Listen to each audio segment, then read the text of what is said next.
नमस्कार। प्रादेशिक समाचार के साथ मैं चंदन कुमार कौंडिल्य। पहले मुख्य समाचार। प्रधानमंत्री नरेंद्र मोदी ने आज 2 अत्याधुनिक आयुर्वेदिक संस्थानों का वीडियो कॉन्फ्रेंसिंग के जरिए लोकार्पण कर कहा कि समूची मानवता के कल्याण को समर्पित आयुर्वेद भारत की विरासत है। जदयू के वरिष्ठ नेता और पूर्व मुख्यमंत्री नीतीश कुमार ने आज घोषणा कर कहा कि नवनिर्वाचित विधायकों की बैठक 15 नवंबर को पटना में होगी। इसके बाद नई सरकार के गठन के बारे में फैसला किया जाएगा। भारतीय क्रिकेट टीम बहुप्रतीक्षित द्विपक्षीय श्रृंखला के लिए पहुंची ऑस्ट्रेलिया। 2 महीने के इस दौरे में 3 T20, 3 एकदिवसीय और 4 टेस्ट मैच खेले जाएंगे। और राज्य समेत देश भर में आज धनतेरस का पर्व हर्षोल्लास के साथ मनाया जा रहा है। कल दीपों का त्योहार दीपावली मनाई जाएगी। और अब मुख्य समाचारों में आगे बढ़ने से पहले एक जरूरी संदेश। कोविड-19 महामारी के खिलाफ देश एकजुट होकर लड़ रहा है। आप भी हमारे साथ सुरक्षा और बचाव के 3 आसान एहतियात उपायों का संकल्प लें। मास्क पहने, 2 गज की दूरी है जरूरी, सुरक्षित दूरी बनाए रखें, हाथ और मुंह साफ रखें। और अब समाचार विस्तार से। प्रधानमंत्री नरेंद्र मोदी ने आज कहा कि समूची मानवता के कल्याण को समर्पित आयुर्वेद भारत की विरासत है। आयुर्वेद दिवस के अवसर पर 2 अत्याधुनिक आयुर्वेदिक संस्थानों का वीडियो कॉन्फ्रेंसिंग के जरिए लोकार्पण कर श्री मोदी ने कहा कि प्रत्येक भारतीय के लिए यह बड़ी प्रसन्नता की बात है कि हमारे परंपरागत ज्ञान को अब विदेशों में भी अपनाया जाने लगा है। ये संस्थान है गुजरात के जामनगर में आयुर्वेद अध्ययन और अनुसंधान संस्थान और राजस्थान के जयपुर में राष्ट्रीय आयुर्वेद संस्थान। उन्होंने कहा कि विश्व स्वास्थ्य संगठन ने भारत को परंपरागत चिकित्सा पद्धति को वैश्विक केंद्र स्थापित करने के लिए चुना है।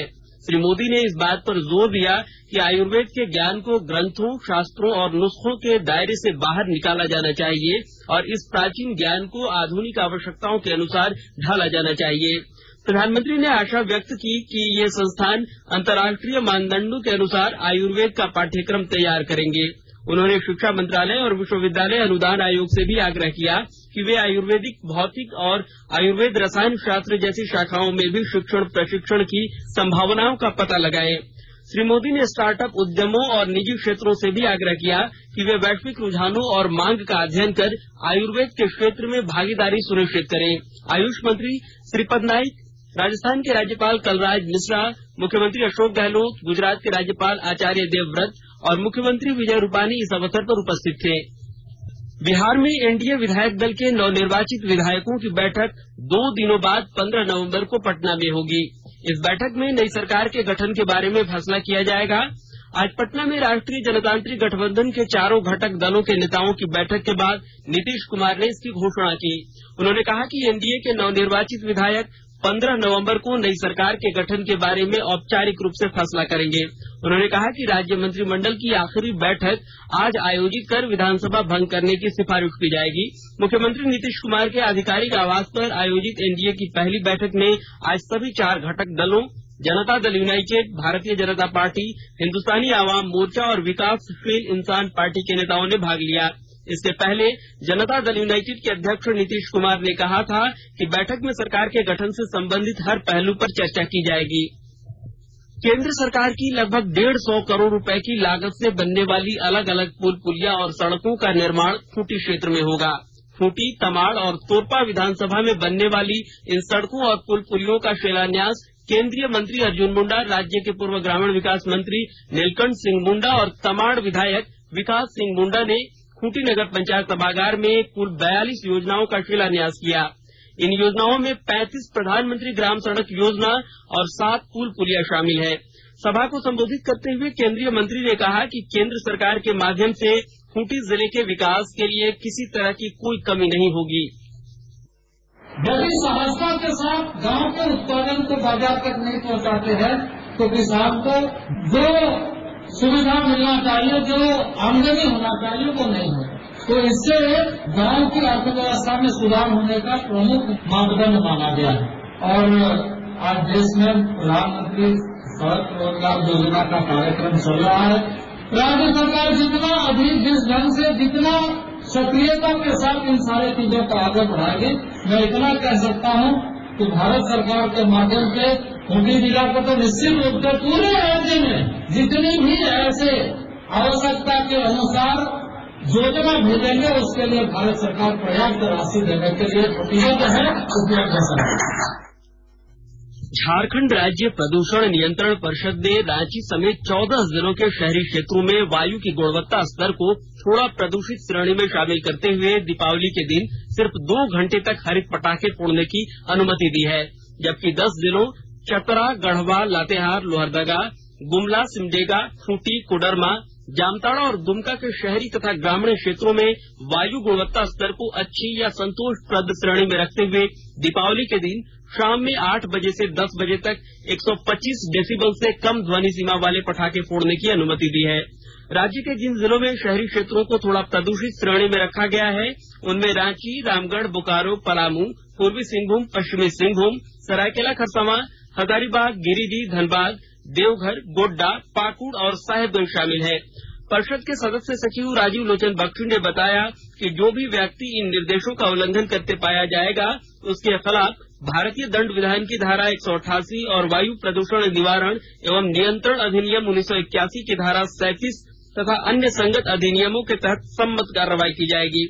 उन्होंने बताया कि राज्य में दीपावली के अलावा छठ, क्रिसमस और नव वर्ष समेत अन्य त्योहारों के समय पटाखे मात्र 2 घंटे तक ही चलाए जा सकेंगे। आकाशवाणी के ताजातरीन समाचारों के लिए आप हमारी वेबसाइट newsonair.com पर लॉग इन कर सकते हैं। ताजा समाचार Twitter handle @AIR News Alerts और Facebook page all India radio news पर भी उपलब्ध है। आप प्रादेशिक समाचार एकांश के ट्विटर हैंडल @AIR News_Ranchi और Facebook page AIR News Ranchi के अलावा YouTube channel regional news unit Ranchi पर भी हमारे बुलेटिन को सुन सकते हैं। प्रादेशिक समाचार आप आकाशवाणी रांची से सुन रहे हैं और अब पेश है कोरोना से बचाव के कुछ संदेश। चलो मिलकर एक शुरुआत करें, चलो एक फैसला आज करें, मास्क नहीं तो टोकेंगे, कोरोना को रोकेंगे, चलो इरादा करते हैं, चलो इरादा करते हैं, मास्क नहीं तो टोकेंगे, कोरोना को रोकेंगे। भारत सरकार द्वारा जनहित में जारी। कोविड-19 से बचाव और सुरक्षित रहने के 3 उपाय। मास्क लगाएं, 2 गज दूरी है जरूरी, सुरक्षित दूरी रखें, हाथ और मुंह साफ रखें। आपका फिर से स्वागत है। रेलवे ने छठ पर्व को देखते हुए रांची के सासाराम जाने के लिए फेस्टिवल स्पेशल ट्रेन चलाने का निर्णय लिया है। यह ट्रेन 15 नवंबर से 30 नवंबर के बीच शनिवार को छोड़कर सप्ताह में 6 दिन चलेगी। इस ट्रेन में कुल 14 कोच होंगी। वापसी में सासाराम आने वाली स्पेशल ट्रेन 16 नवंबर से 1 दिसंबर तक रविवार को छोड़कर सप्ताह के प्रतिदिन चलेगी। झारखंड प्रदेश कांग्रेस कमेटी के अध्यक्ष सह राज्य के वित्त तथा खाद्य आपूर्ति मंत्री डॉक्टर रामेश्वर उरांव की कोरोना जांच रिपोर्ट पॉजिटिव आई है। कोरोना जांच रिपोर्ट पॉजिटिव आने के बाद रांची के मेडिका अस्पताल के चिकित्सकों से परामर्श ले रहे हैं। खूंटी जिले के उपायुक्त शशि रंजन ने जिला आपूर्ति कार्यालय के कार्यों की समीक्षा की और जानकारी दे रही हैं हमारी संवाददाता। खूंटी उपायुक्त शशि रंजन की अध्यक्षता में जिला आपूर्ति से संबंधित बैठक का आयोजन किया गया। इस दौरान खाद्य सार्वजनिक वितरण व उपभोक्ता मामले विभाग द्वारा प्राप्त निर्देश के आलोक में जिले में कार्यरत जन वितरण प्रणाली की विक्रेताओं से संबद्ध राशन कार्डधारियों की संख्या को औसत समरूपता प्रदान करने के संबंध में विस्तार से चर्चा की गई। बैठक में उपायुक्त द्वारा औसत समरूपता प्रदान के कार्य की समीक्षा के दौरान उपस्थित प्रखंड आपूर्ति पदाधिकारियों को निर्धारित लक्ष्य के अनुरूप कार्य करने हेतु दिशा निर्देश दिए गए। मौके पर जिला आपूर्ति पदाधिकारी द्वारा जानकारी दी गई कि खूंटी एवं मोरो प्रखंड में लक्ष्य के अनुरूप कार्य पूर्ण किए जा चुके हैं। ज्योत्सना शीला, आकाशवाणी समाचार, खूंटी।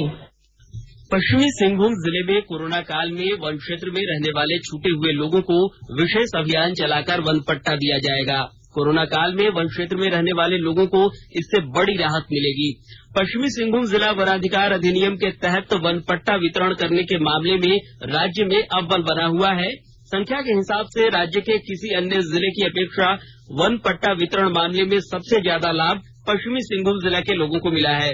पश्चिमी सिंहभूम जिले के उपायुक्त अरवा राजकमल ने बताया कि बड़े पैमाने पर वन पट्टे वितरित किए जाने के बावजूद अभी भी जिले के सुदूरवर्ती क्षेत्रों में रहने वाले बहुत से ऐसे लोग अपने इस अधिकार से वंचित हैं। इन सभी लोगों को लाभ दिलाने के लिए विशेष अभियान चलाया जा रहा है। इसमें जिले के स्वशासन व्यवस्था से जुड़े मानकी मुंडा और अन्य जनप्रतिनिधियों से भी सहयोग लिया जा रहा है। आदिवासी के भाई बहन हो या कोई अन्य जाति के भी व्यक्ति हो, उनको एक स्पेशल ड्राइव के माध्यम से चिन्हित करते हुए सभी को वनाधिकार पट्टा दिया जाए। तो इस संबंध में मैं इस जिला के भी सभी जनप्रतिनिधिगण, मानकी मुंडागण, सभी से मैं अनुरोध करूंगा कि क्षेत्र में वैसे लोग जो छूटे हुए व्यक्ति जिनको वनाधिकार पट्टा का लाभ नहीं मिला है, 13 दिसंबर 2005 से पूर्व से यदि आदिवासी समुदाय के व्यक्ति अगर हैं तो एक जनरेशन से अगर किसी वन्यप्राणी भूमि पे घर बनाकर रह रहे हो या खेती कर रहे हैं तो वैसे व्यक्ति को चिन्हित करके उनको हम लोग वनाधिकार पट्टा देंगे। वहीं जिले के सुदूरवर्ती क्षेत्रों में रहने वाले लोगों के लिए कोरोना काल में वन पट्टा मिल जाने से उन्हें आजीविका के साधन के रूप में जमीन मिल जाएगी। इससे उनको मिलने वाला संवैधानिक अधिकार भी प्राप्त हो जाएगा। रामगढ़ जिले में प्रधानमंत्री आवास योजना के तहत आज गृह प्रवेश कार्यक्रम का आयोजन कर धनतेरस और दीपावली के शुभ अवसर पर नगर परिषद रामगढ़ द्वारा आवास योजना के शहरी चतुर्थ घटक के अंतर्गत बने आवासों का गृह प्रवेश कराया गया। नगर परिषद के कार्यपालक पदाधिकारी सुरेश यादव की उपस्थिति में वार्ड नंबर 26 और वार्ड नंबर 19 के कई लाभुकों को पूर्ण आवासों का गृह प्रवेश कराया गया। इस दौरान संबंधित क्षेत्रों के वार्ड पार्षद, नगर प्रबंधक प्रीतम कुमार सिंह समेत आवास योजना से संबंधित अन्य सदस्य उपस्थित थे। जामताड़ा जिले में पर्व त्योहारों के इस माहौल में प्रधानमंत्री नरेंद्र मोदी के लोकल फॉर वोकल के कथन से प्रभावित होकर जामताड़ा जिले के लोग स्थानीय स्तर पर उत्पादित वस्तुओं के खरीदारी को प्राथमिकता दे रहे हैं। विद्युत सज्जा के विदेशी उपकरणों की जगह मिट्टी के दिए सहित अन्य सामानों के प्रति लोगों में विशेष रुचि दिख रही है। जामताड़ा शहर के कई हिस्सों में लगे अस्थायी बाजारों में लोग लक्ष्मी गणेश की मूर्तियां सहित पूजन सामग्रियों की खरीदारी कर रहे हैं।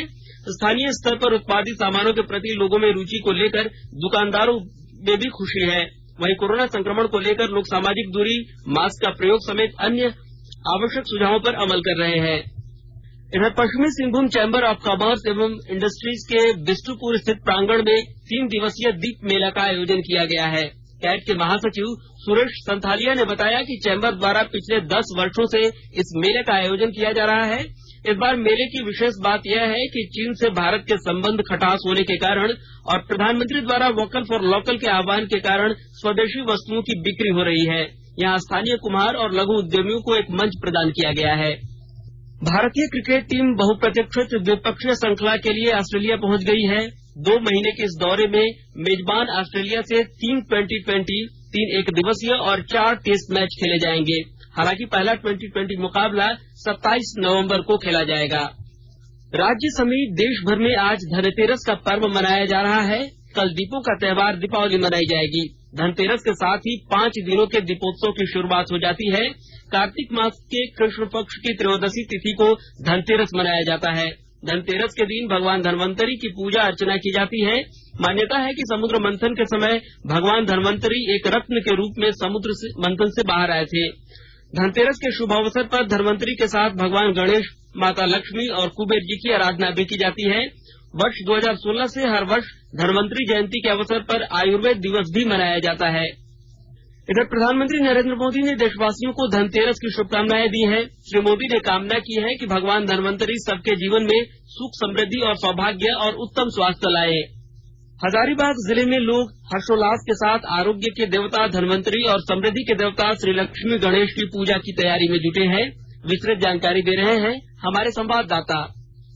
हजारीबाग जिला में दीपावली की तैयारियां पूरी कर ली गई हैं। दुकान से लेकर घरों में सजावट का काम पूरा कर लिया गया है। लोग सुख संपत्ति के देवता श्री गणेश और धन की देवी मां लक्ष्मी की पूजन की तैयारी में जुटे हैं। दीपावली के पूर्व धनतेरस पर बाजार में जमकर खरीदारी की गई है।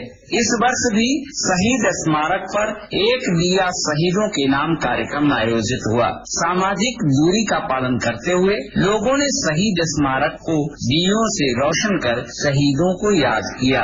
सादुल कुमार, आकाशवाणी समाचार, हजारीबाग। और अंत में मुख्य समाचार एक बार फिर।